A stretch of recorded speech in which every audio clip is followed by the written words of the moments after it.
Ang pagsimula ng negosyo ay maaaring maging isang napakabuting hakbang tungo sa iyong mga pangarap at layunin sa buhay. Narito ang ilang mga hakbang na maaaring makatulong sa iyo na magsimula ng negosyo.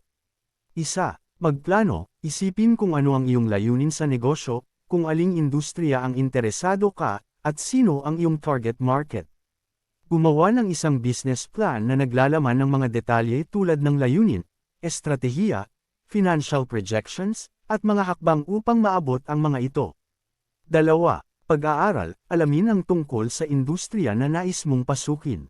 Gawin ang mga pagsasaliksik upang malaman ang tungkol sa mga competition, trends, at mga regulasyon. Pati na rin ang pagkuha ng mga kursong may kinalaman sa entrepreneurship o pagbasa ng mga aklat na may kaugnayan sa negosyo ay maaari ring makatulong sa iyo. 3. Pagbuo ng kapital, tukuyin kung gaano karaming puhunan, kapital, ang kakailanganin mo para sa iyong negosyo. Maaring mangailangan ito ng sariling ipon o pagnanegosyo ng funding. Maraming mga opsyon na maaaring pagkunan ng pinansyal na suporta tulad ng mga loan, venture capital, o mga kasosyo sa negosyo. 4. Pagrehistro at lisensya, matapos ma-determine ang uri ng negosyo, magparehistro sa Bureau of Trade and Industry, DTI, o Securities and Exchange Commission, SEC, depende sa lawak ng iyong negosyo. Sa parehong oras, matiyak na nasusunod mo ang lahat ng lokal at pambansa na mga regulasyon sa pagre-remitro at pagsisilbi ka ng mga kinakailangang permits at lisensya.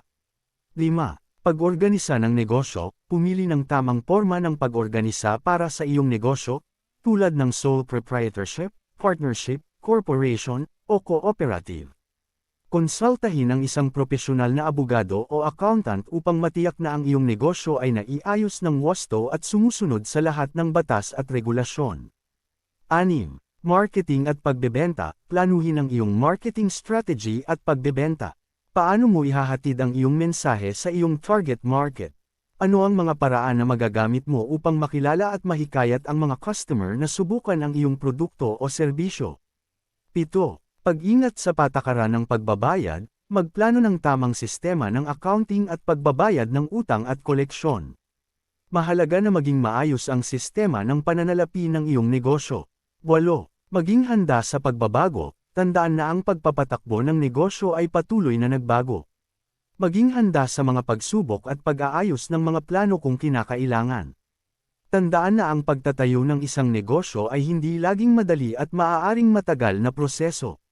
Subalit kapag mayroon kang malakas na determinasyon, sipag, at patuloy na pag-aaral, maaaring maging isang magandang oportunidad ang pagiging isang negosyante. Hindi rin dapat kalimutan na humingi ng payo mula sa propesyonal na mga tagapayo tulad ng mga accountant, abogado, o negosyo coach upang maibigay ang nararapat na gabay sa iyong negosyo.